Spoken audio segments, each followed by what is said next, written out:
It's promised, I'm sorry, if you go and purchase it, it's promised that you'll pay that for Walmart. Yeah. It's promised that you'll pay 7-Eleven. It's promised that you'll pay the next account. A lot of times, unless you put a restriction on your account, unless you tell them, don't let me overdraft, then all three of them become overdrafts, because a lot of banks have done this. All three, so you get charged $30 a piece. How much is that? 35, three times. Some is 30, some is 35. Well, how did that go? Whoever gets the money first or something? It all gets paid. It all gets paid.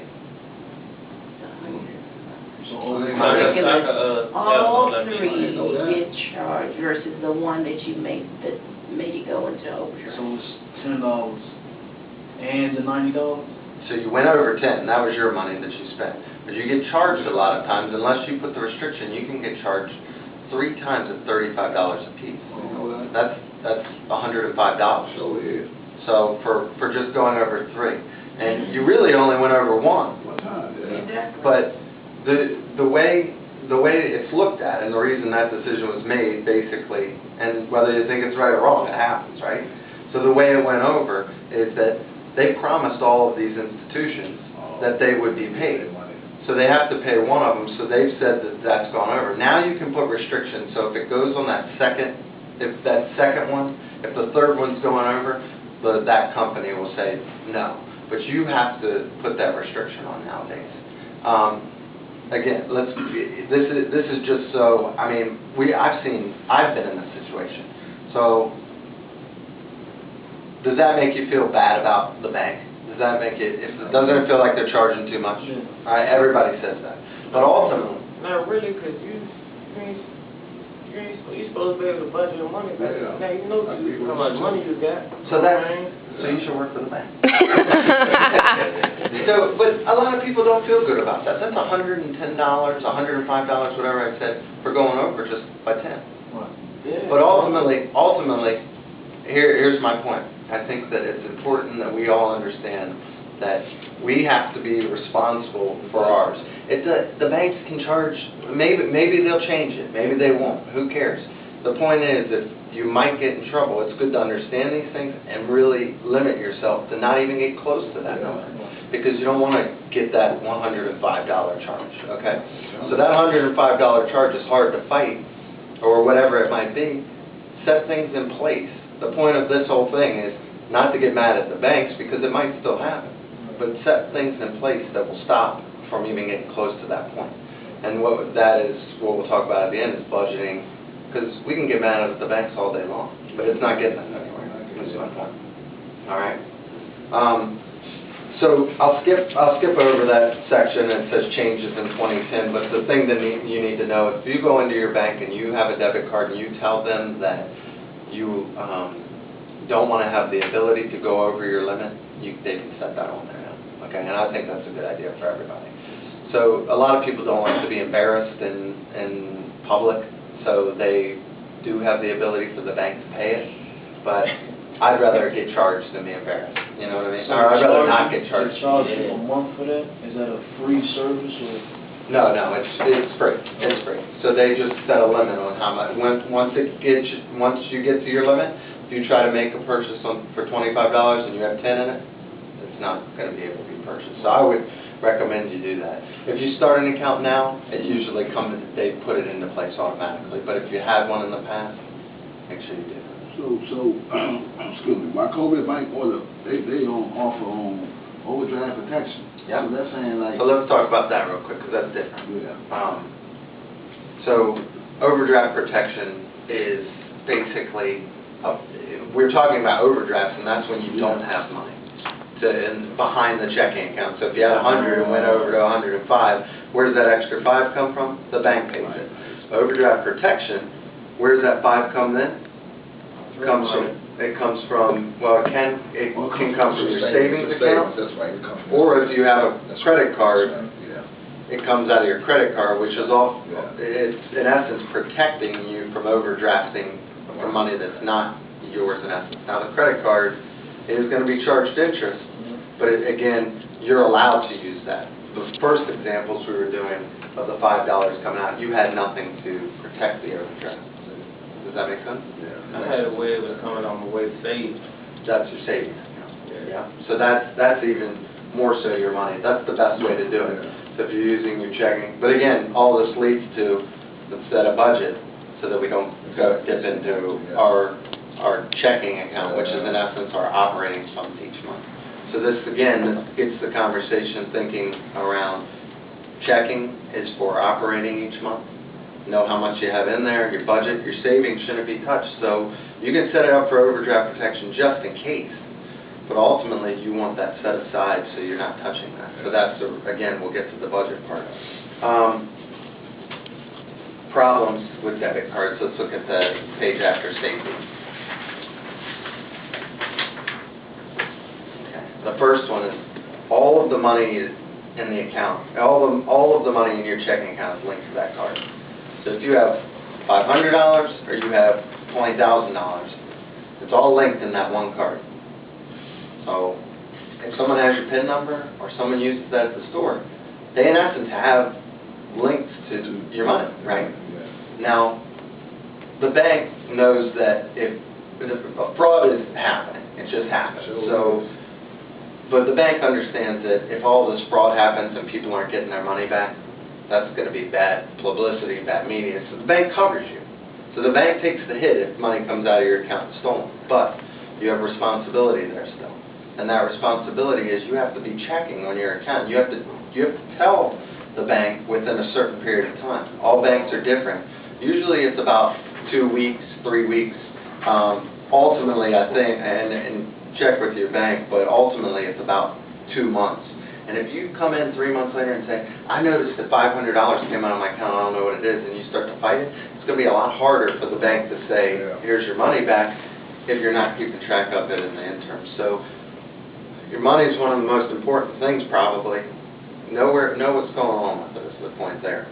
It's harder to keep track of your funds. We talked about that. I just put old school tracking, which a lot of people use the transaction register. When you write out your check, you put it in a register. The reality is we don't do that. So the suggestion here is, and we'll talk about this in a second, but keep track of your spending in your own way, but make sure that you do it. Now, ultimately, you can do those through, we're going to suggest keeping your receipts for your purchases. You mentioned I went to CVS and $4. Well, $4, you know, take that and know what that $4 meant to you. You paid back a friend.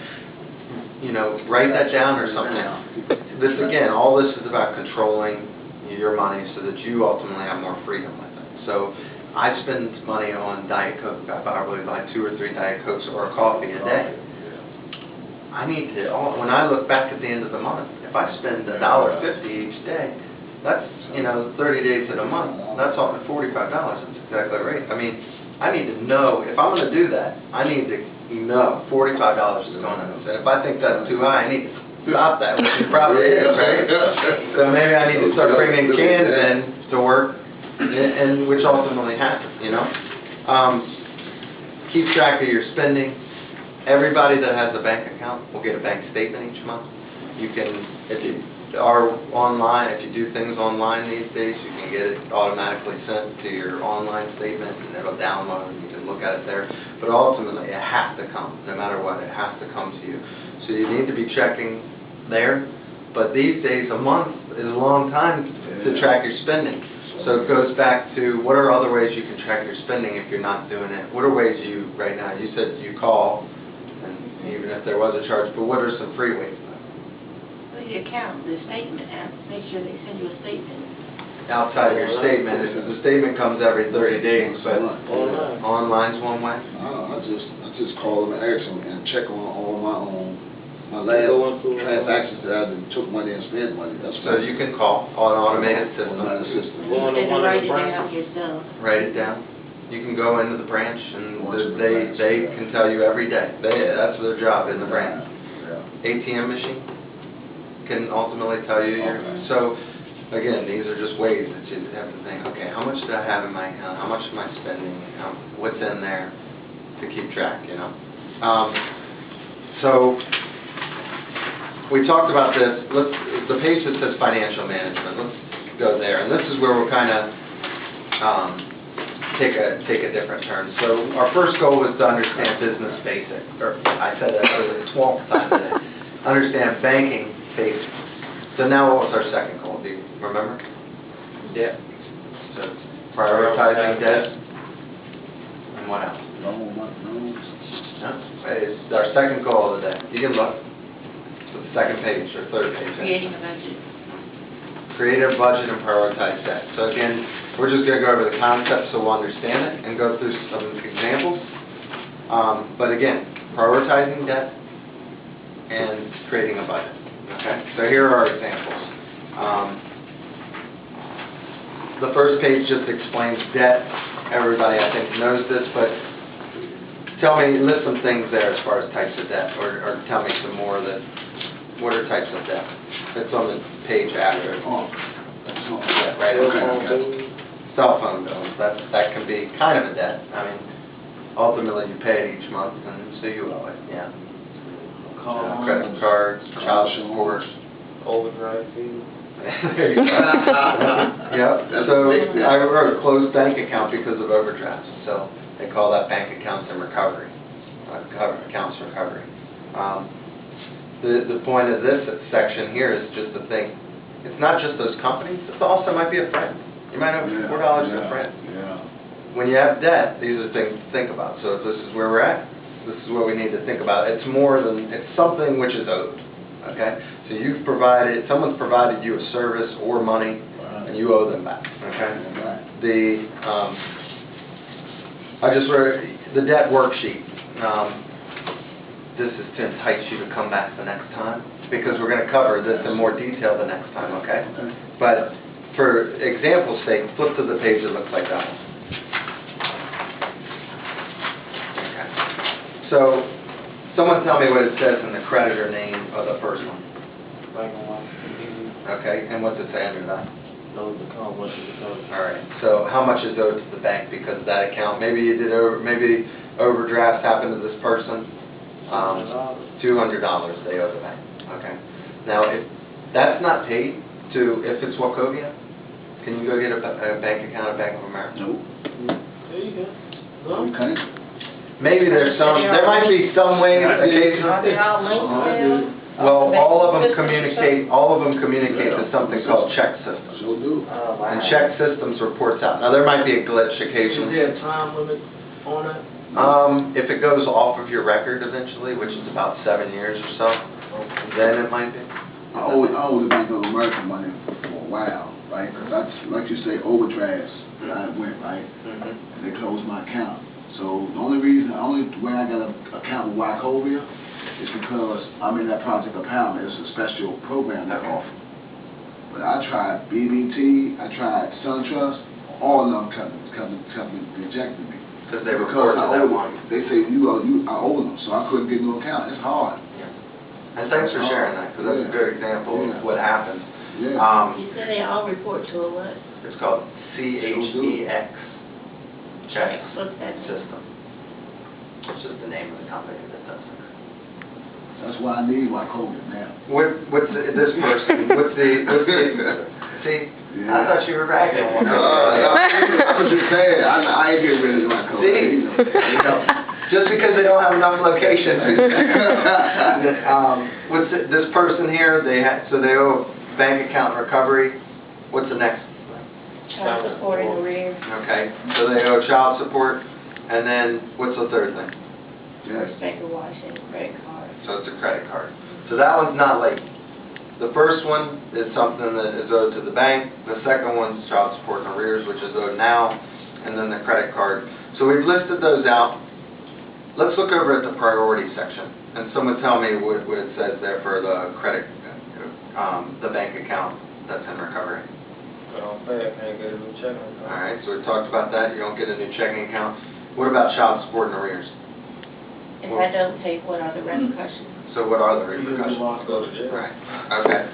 So what about First Bank of Washington credit card? If I don't pay, interest keep growing. Okay. So which one's the worst? Child support. All right. So that's our priority there. Which one's probably the second? Which one's the second to you? It might be The first different. one maybe. First one? That's your credit I card. said the last one. Okay. So maybe it's different. Maybe it's different depending on what you're paying this one on time in the credit card. So you're paying the minimum monthly payment. But interest keeps growing if you're just paying the minimum. So maybe the last one is. So I'm like paying for 3 credit cards instead of one, because that $350 is really gonna look like $1,000 by the time you finish. That's exactly right. So maybe right now the credit card is the one. Okay. Now I would say probably not. I would say that if and you gotta look at the bottom. It says total 750. That 750 can look scary to some at the moment to somebody, right? So we have to pay the child support and arrears, right? But the second one, if I don't pay that 350, I can wait on the checking account. So ultimately, if the money's not there for this person, I can wait on that checking account, but I have to get that 350 out of the way from the credit card. So I would say that's the second priority. Sometimes it might be the first, but I think in most cases it's the credit card. So let's flip over. We'll spend about, it's 9:35, I think we start around 8:50, we'll be done around probably 20 minutes or something. This one should say goal, plan, and budget. So I just wrote our financial goal should become the financially independent, free of bad debt, paying our bills on time, and enjoying ourselves. And I think ultimately, I mean, we've all been there. I've been there. When you're in control of your spending, it's very freeing. It's a good feeling inside too. So that's why I put enjoying yourselves. And enjoying yourselves also means that when you're making your budget, put some money in there for yourself. Let's be realistic about that. The definition of a plan is a way to achieve your objective, and a budget is a description of a financial plan. So we're basically making a plan on how to achieve your objective, which is enjoying yourself, in control of your bills. And then the budget is the financial plan, okay? So this is example of budget page 1. And I'll just read down them real quick, but rent about $700. This is just an example, so some of them might be a little inaccurate, but rent $700 a month, cell phones $50 a month, heat and electric there's $250 more, trash and water included, child support, this is not in arrears, but this is the monthly payment, $150. Credit card, that's one you're paying on time, $50. Groceries, $60 a week, which is $240 monthly. Food eaten out. Occasionally you're not eating all the time inside. It's $20 a week, which is how much a month? $80. Okay.